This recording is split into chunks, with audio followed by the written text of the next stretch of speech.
ரசம் நம்ம கடையில் வந்துங்க சளிக்காக ஒரு ரசம் வைப்போம், வெள்ளாங்காய் ரசம்னு சொல்லி. அந்த ரசம் வந்துங்க சளி பிடிச்சிருந்தாவோ உடம்புக்கு ரொம்ப நல்லது. உடம்பு வலி இருக்கிறவங்களும் அந்த ரசம் சாப்பிட்டா நல்லா இருக்கும், அடுத்த நாள் உடம்பு நல்லா இருக்கும். அது செய்யறது வந்துங்க பூண்டு, வெங்காயம், பச்சை வெங்காயம், கொள்ளு, கொத்தமல்லி, சீரகம், மிளகு, வரமிளகா இது வச்சு அரைச்சி அது கூட கடையில் வந்து வெள்ளாங்காய் ரசம்னு சொல்லி ஒரு இது விற்கும். அதை வாங்கிட்டு வந்து அதையும் போட்டு அரைச்சி வெங்காயம் நல்லா நிறைய போட்டு வரமிளகா, கருவேப்பிலந்தழை தாளிச்சுட்டு அது நல்லா பச்சை வாசம் அடங்கு வரைக்கும் கொதிக்க வச்சு கொடுக்கணும். அது வந்து சளிக்கு ரொம்ப நல்லதுங்க.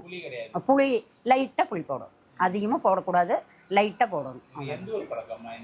இது இந்த ஊர் பழக்கமே தாங்க. இதெல்லாம் கிராமத்து பக்கம் எல்லா பக்கமே வைப்பாங்க. அதாவது இன்னும் அது தலையெல்லாம் வைப்பாங்க, நம்ம தலையெல்லாம் இப்போ கிடைக்காதுல்ல, அதனால் கடையில் விற்கிற அந்த இதை மட்டும் வாங்கிட்டு வந்து போட்டு இதெல்லாம் போட்டு வச்சிடுறதுங்க.